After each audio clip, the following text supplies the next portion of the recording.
Bago tayo magpatuloy, ay inaanyayahan kitang mag-subscribe at i-comment kung taga saan ka.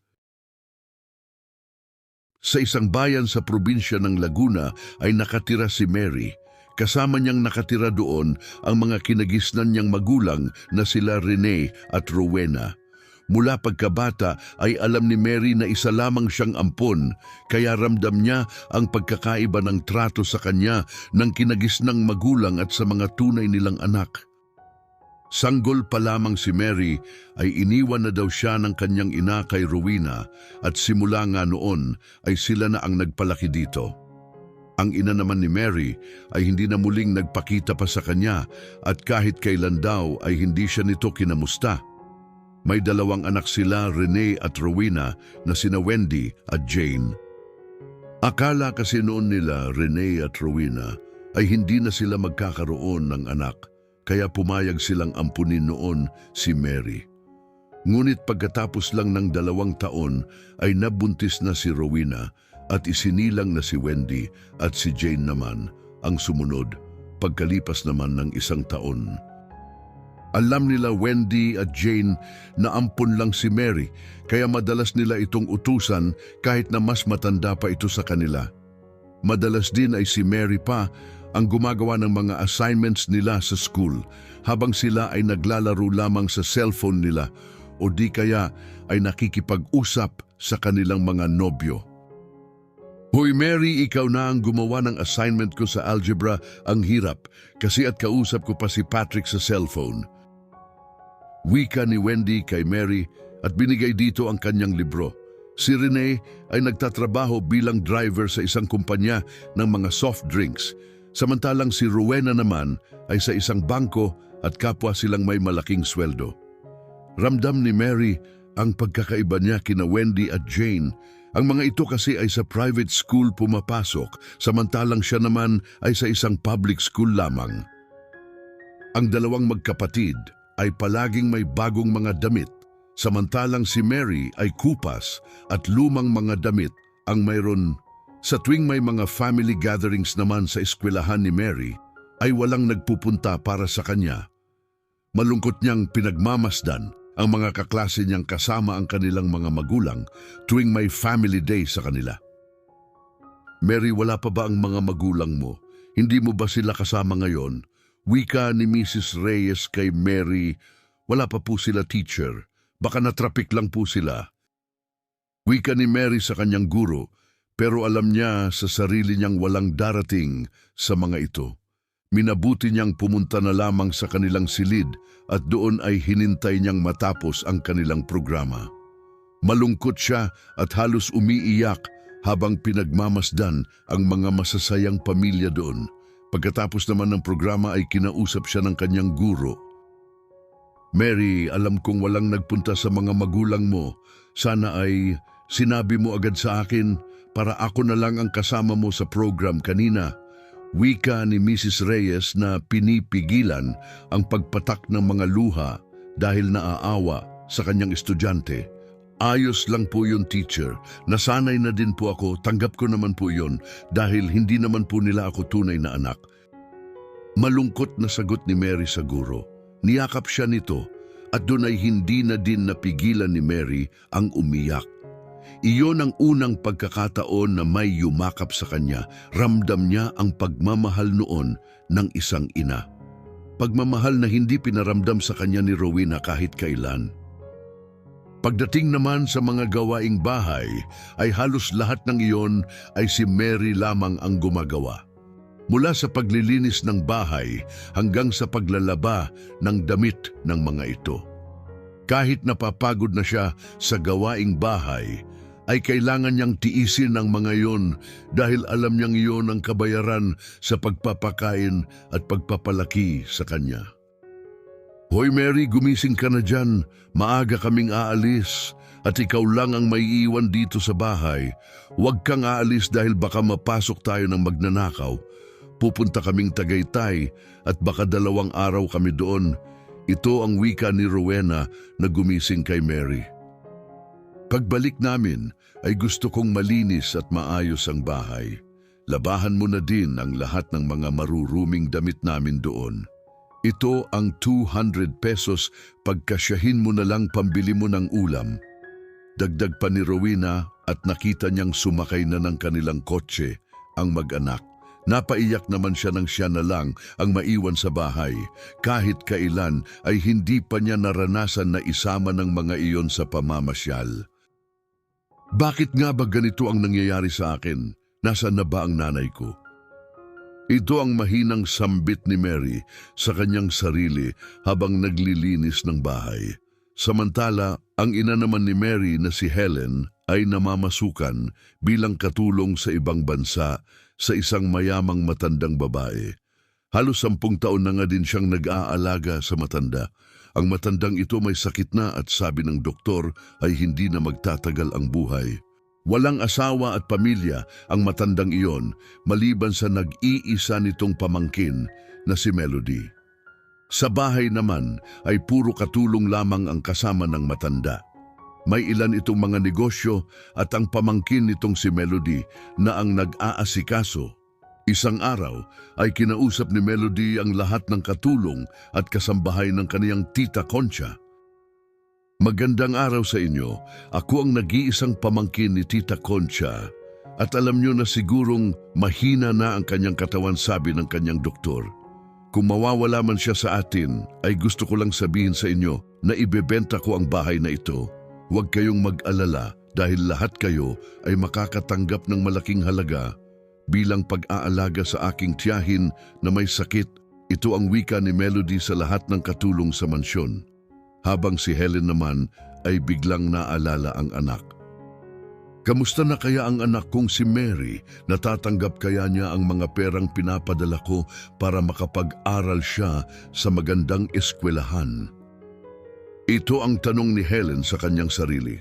Simula nga nang mag-high school si Mary ay nagpapadala na si Helen kay Rowena ng mahigit 20,000 pesos kada buwan para sa mga panggastos nito at pambayad ng matrikula. Ngunit inilihim iyon lahat ni Rowena at pinapasok lamang si Mary sa isang public school. Ang pera naman na pinapadala ni Helen ay ginagastos niya para sa kanyang mga anak. Rowena, bakit hindi mo binibigay kay Mary ang mga perang pinapadala ng nanay niya? May pera naman tayo, bakit kailangan mo pang kunin ang pera ng bata? At isa pa ay dapat nasa private school din si Mary, wika ni Rene sa asawa. Pabayaan mo nga ako, Rene. Malaki na ang nagastos natin sa batang iyan mula nang ampunin natin. At isa pa ay noong nag-high school lang naman siya, nagsimulang magpadala ng pera para sa anak niya. Kulang na kulang pa iyon sa mga pag-aalaga natin at pagpapakain natin sa anak niya mula noong sanggol pa lang ito. Sa kapagkakataon na natin ito para magkaroon ng madaming pera dahil nasa ibang bansa si Helen at malaki magpadala ng pera. Sagot naman ni Rowena kay Rene. Samantala, ang matandang mayaman naman na inaalagaan ni Helen sa ibang bansa ay pumanaw na. Pagkatapos ng libing nito ay saka ibinigay ni Melody ang pangako niyang pera sa lahat ng mga katulong doon. Nanlaki naman ang mga mata nila nang makita ang mga envelope doon na may laman na tig-1 milyong dolyar. Kagaya ng sinabi ko sa inyo dati, ay magbibigay ako sa inyo ng perang kabayaran sa pag-aalaga kay Tita Concha. Laman ng envelope na ito ay tig-1 milyong dolyar, siguro naman ay sapat na iyan pag-uwi ninyo sa inyong mga pamilya. Gamitin niyo yan sa tama at subukan ninyong magnegosyo. Ito ang maikling sabi ni Melody at saka umalis na doon. Nagsimula naman na ayusin nila Helen at ang iba pang mga katulong doon ang mga gamit nila para umuwi na sa kanilang mga pamilya. Naku Helen, malaking halaga na ito pagdating natin ng Pilipinas.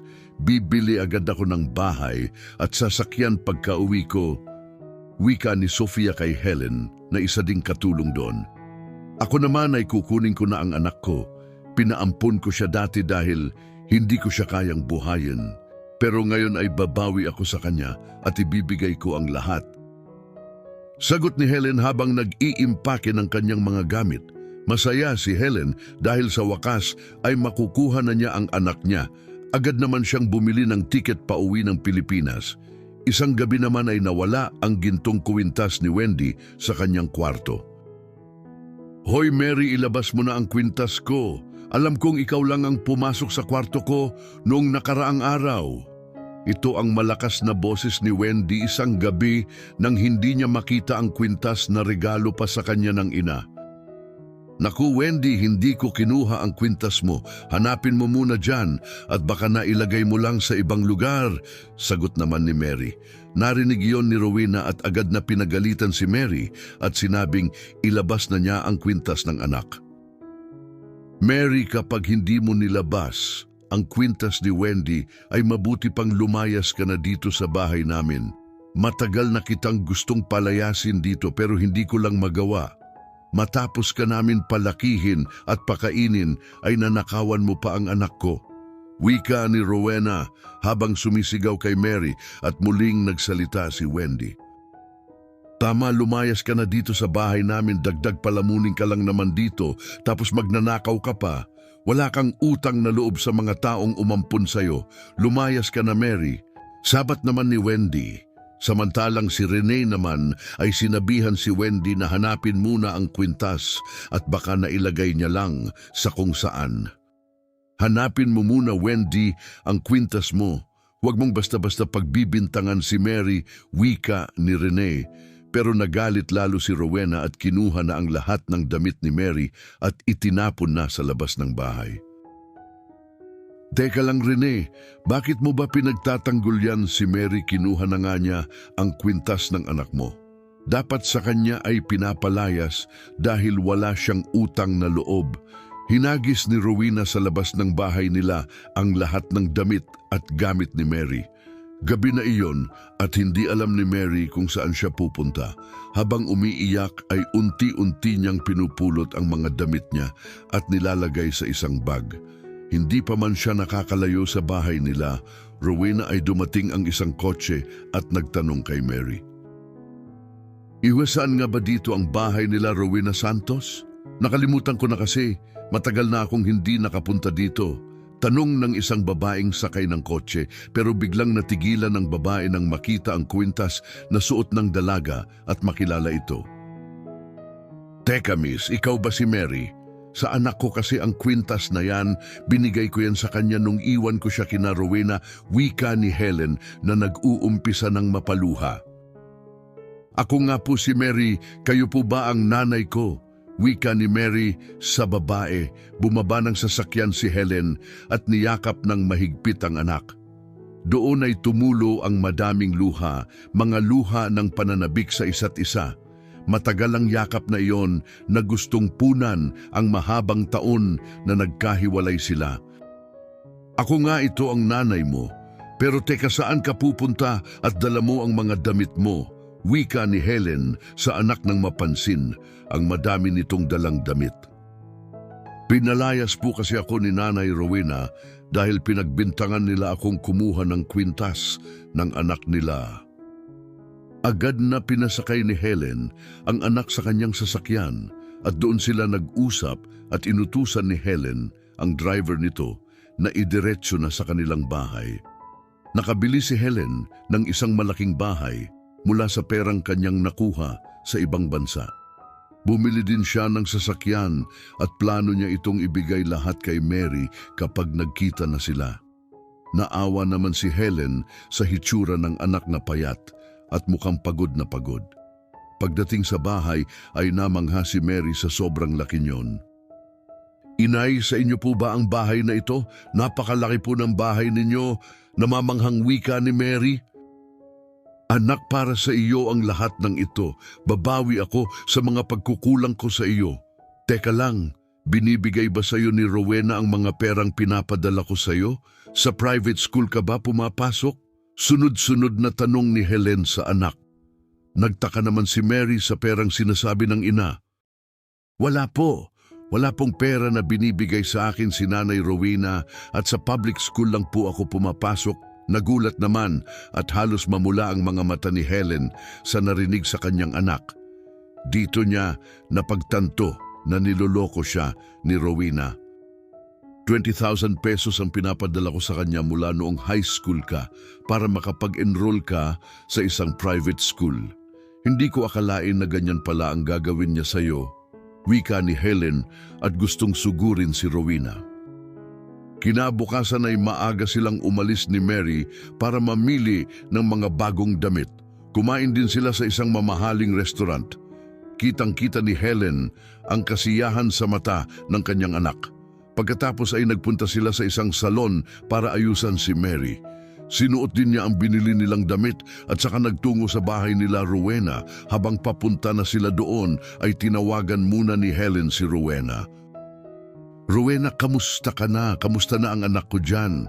Pupunta nga pala ako dyan para kunin na siya at may sorpresa ako para sa inyong mag-asawa bilang kabayaran sa pag-aalaga sa anak ko, wika ni Helen.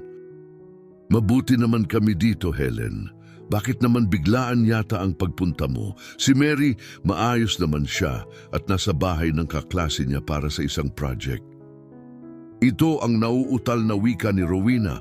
Agad niyang inutusan ang kanyang asawa at dalawa nitong anak para hanapin si Mary dahil darating daw ang tunay nitong ina.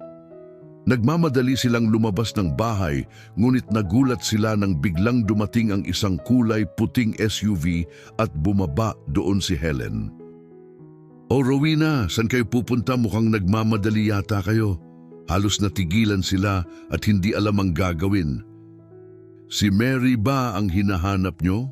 Huwag nyo na siyang hanapin dahil nandito na siya at kasama ko," wika ni Helen at sabay bumaba ng sasakyan ng napakagandang si Mary. Halos hindi nila ito nakilala sa suot nitong napakagandang damit na kulay puti. "Mary, ikaw na ba yan?" wika ni Rowena.